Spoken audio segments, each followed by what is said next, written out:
मी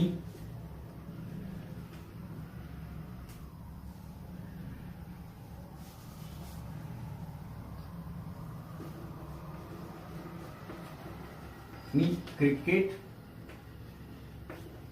खेळत नाही. मी फुटबॉल खेळतो. बघा, मी क्रिकेट खेळत नाही, मी फुटबॉल खेळतो. मी क्रिकेट खेळत नाही म्हणजे हे जसं सराव होईल तसं तुम्हाला ते येईलच. सुरुवातीला नसेल जमत तर तुम्ही त्याला होकारार्थी वाक्य बनवू शकता. मी क्रिकेट खेळत नाही तर मी क्रिकेट खेळतो म्हणजे आय प्ले. मी खेळतो म्हणजे आय प्ले. म्हणजे जितका सराव होईल तेवढा बघा तुम्ही आपोआप यायला लागतं ते आय प्ले. मग आता तुम्हाला मी क्रिकेट खेळत नाही हे वाक्य तयार करताना सहाय्यकारी क्रियापद लागणार आहे. मग करता जर मी असेल आय असेल तर सहाय्यकारी क्रियापद 100% आता डोळे दाबून जसं जसं सराव होईल तसं डोंटच येणार पुढे. आय डोंट खेळण्यासाठी कुठलं क्रियापद आहे? To play. PLAY. I don't play cricket. CRICKET. I don't play cricket. मग मी काय करतो? मी फुटबॉल खेळतो. आय मागशी आय. आता इकडे फुटबॉल खेळतो सरळ विषय. मी खेळतो, मी खेळण्याची क्रिया करतो. साधा वर्तमान सिंपल प्रेझेंट टेन्स करते समोर क्रियापदाचं मूळ रूप. खेळतो, खेळण्यासाठी क्रियापद कुठले? प्ले. मी क्रिकेट खेळत नाही. I don't play cricket. I play football. आता तुम्ही असं पण म्हणू शकता मी क्रिकेट खेळत नाही कारण मला क्रिकेट आवडत नाही. Because I don't like cricket. I don't play cricket because I don't like it. असं पण म्हणू शकता तुम्ही. कारण because I don't like it.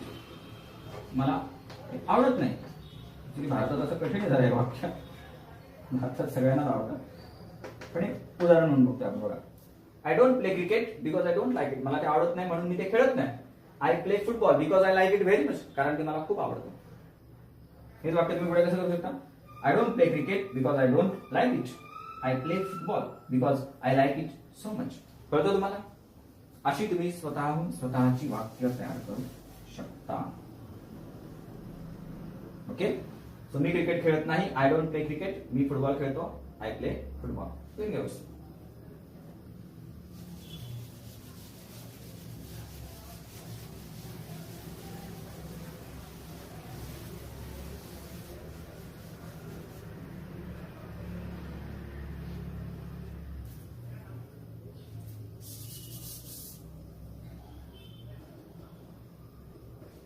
मला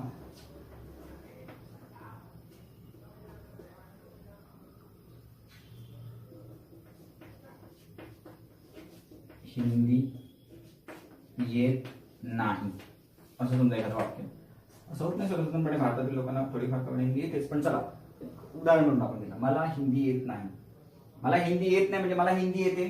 मला येते म्हणजे आय नो. मला माहित आहे, मला ती भाषा समजते. I know. आणि जर ती नकारार्थी वाक्य म्हणायचं तर I don't no. I don't know Hindi. मग आता पुढे मला ते येत नाही पण मला ते शिकायचे आहे. I want to learn Hindi. बघा, मला हिंदी येत नाही म्हणून मला ते शिकायचे. असं हेच वाक्य लगेच तुम्ही पुढे असं म्हणू शकता.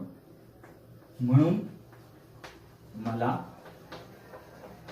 ती शिकायची आहे. हे तुम्ही इंग्लिश स्पीकिंगच्या दिशेने टाकलेलं पाऊल आहे. ओके. मला इंग्लिश येत नाही म्हणून मला ती शिकायची आहे. ओके.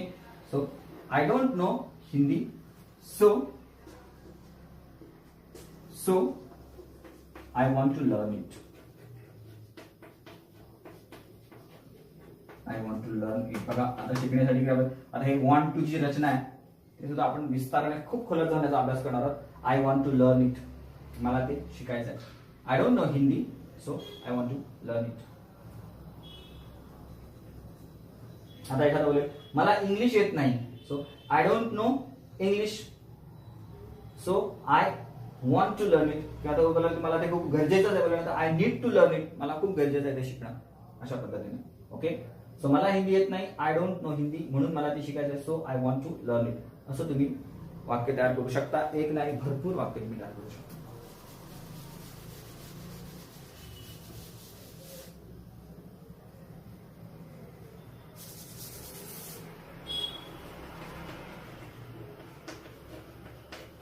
मला त्याचं नाव माहित नाही. बघा, मला त्याचं नाव माहित नाही. मला त्याचं नाव माहित नाही. डोंट माहित असणे, know, KNOW, know, I don't know. काय? त्याचं, हिज नाव, नेम. बघा, I don't know his name. आता जर आपली समजा प्रश्नार्थी वाक्यांचा आपला अभ्यास झालेला तर लगेच पुढचा प्रश्न तयार होतो का, मला त्याचं नाव माहित नाही. I don't know his name. तुला माहित आहे का? Do you know his name? तो बोलेल yes yes I know, yes I do. त्याचं नाव रमेश आहे, हिज नेम इज रमेश. असं कंटिन्यू. एका वाक्यानंतर दुसरं, त्या वाक्याच्या अलीकडचं आणि पलीकडचं वाक्य तुम्हाला आलंच पाहिजे. मी प्रत्येक लेक्चरला तुम्हाला एकदा तरी हे वाक्य बोलतो की 5, 50, 100, 500 वाक्य जर तुम्ही पाठ करून तुम्हाला इंग्रजी येईल असं तुम्हाला वाटत असेल, फ्लुएंट इंग्लिश येईल असं वाटत असेल, तर तो तुमचा खूप मोठा गैरसमज आहे, गोड गैरसमज आहे तो. असं कधी होणार नाही. तुम्हाला स्वतःची वाक्य स्वतः तयार करता यायला हवी आणि ते येणार तुम्हाला. मला त्याचं नाव माहित नाही, I don't know his name. पण मला त्याच्या भावाचं नाव माहिती आहे, असं तुम्ही वाक्य लिहू शकता. पण मला त्याच्या भावाचं नाव माहित आहे. चला, मला किती वाक्य घेतले तरी ती कमीच आहे. भावाचं नाव माहित आहे.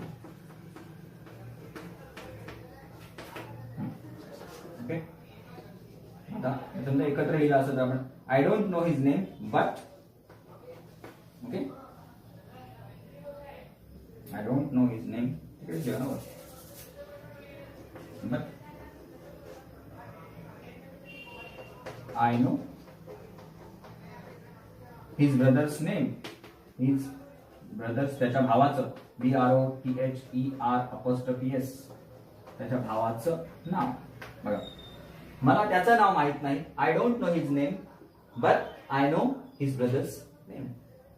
किंवा तुम्ही असंही म्हणू शकता, I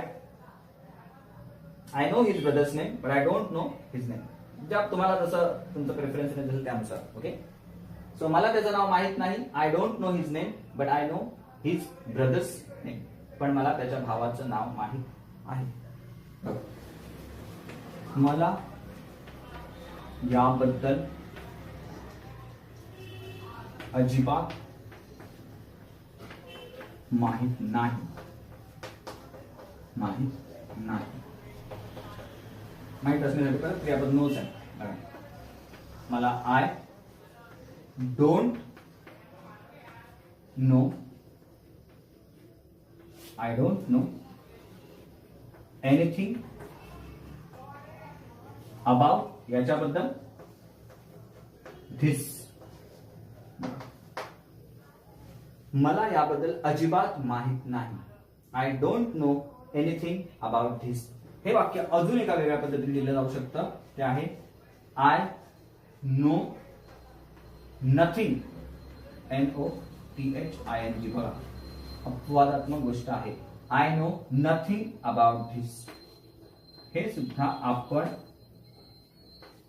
I know nothing about this जेव्हा प्रॅक्टिकली नकारात्मक वाक्यांचा जेव्हा आपण अभ्यास करू तेव्हा हे नथिंग स्पेसिफिकली वापरून कसं वेगवेगळ्या प्रकारची वाक्य कशी तयार केली जातात ते सुद्धा आपण शिकणार आहोत. पण इकडे लक्षात ठेवा की जर तुम्हाला अशा प्रकारचा शब्दप्रयोग करायचा असेल की मला याबद्दल अजिबात माहित नाही, तर तुम्ही कसं म्हणा, I don't know anything about it.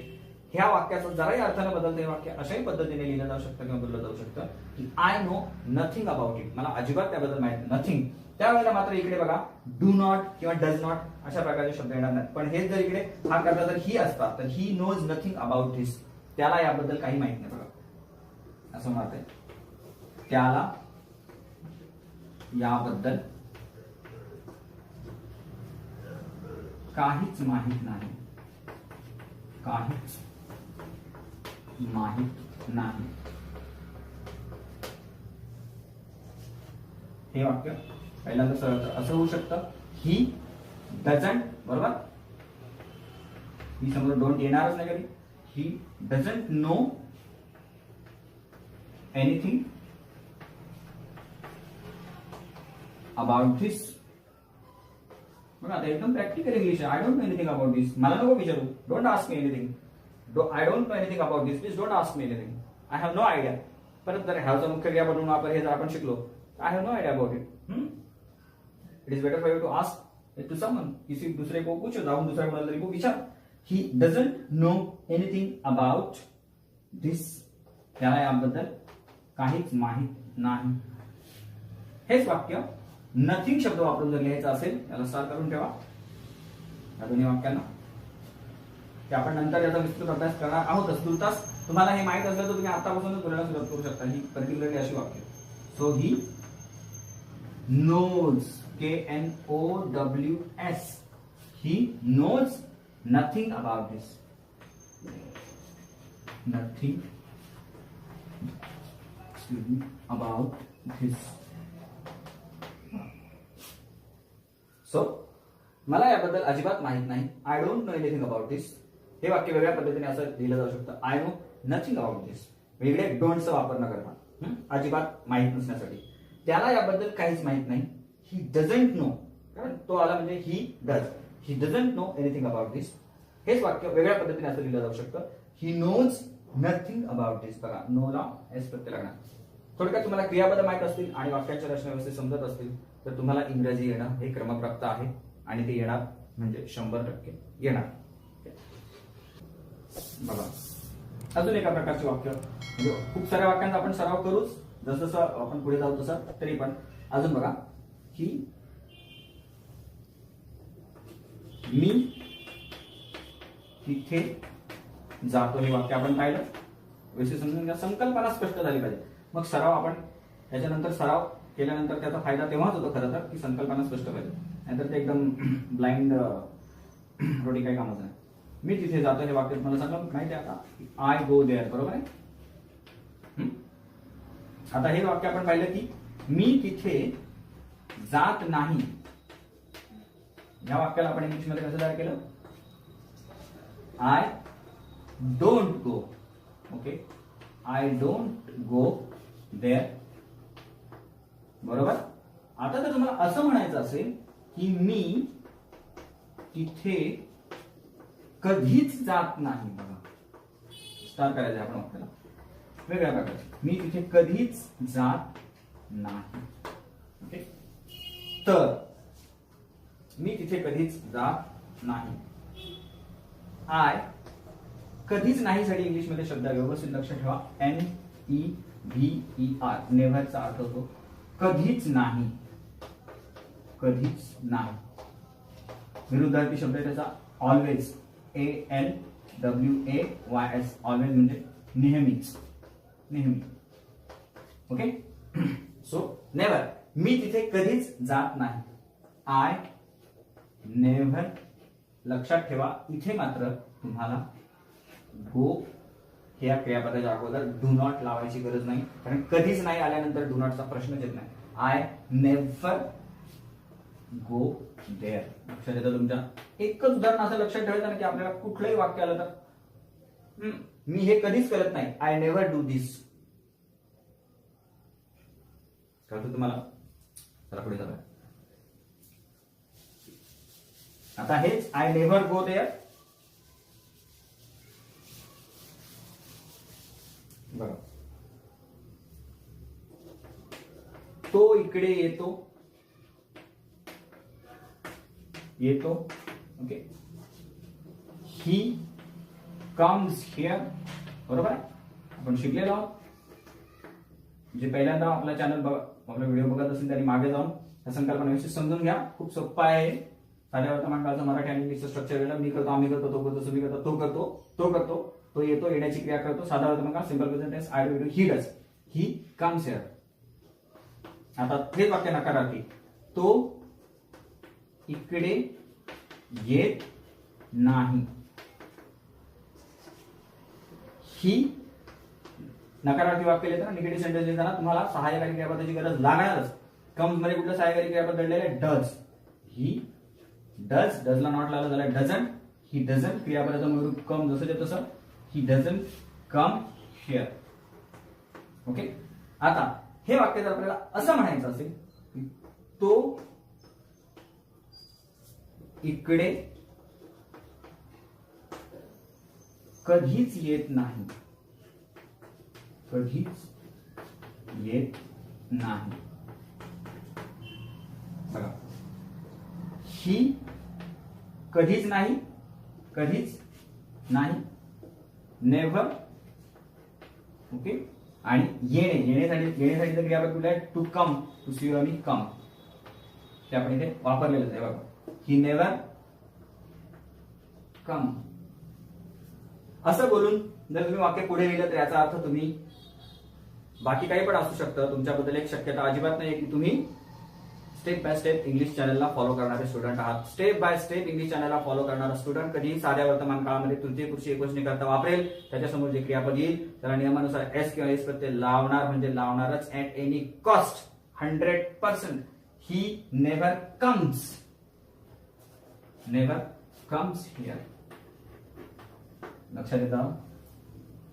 साधा सोपा, करेक्ट. तो इकडे येतो, ही कम्स हिअर. तो इकडे येत नाही, ही डझंट कम हिअर. तो इकडे कधीच येत नाही, ही नेव्हर कम्स हिअर. इतकं साधं, इतकं सोपं आहे. एकदा आल्यानंतर वाक्य वेगवेगळ्या प्रकारचे वाक्य. तो इकडे कधीच येत नाही. आता मी तिकडे कधीच जात नाही, आय नेव्हर गो देअर. असं मगाशी आपण पाहिलं. खूप सारी वाक्य आपल्याला बघायचे आहेत.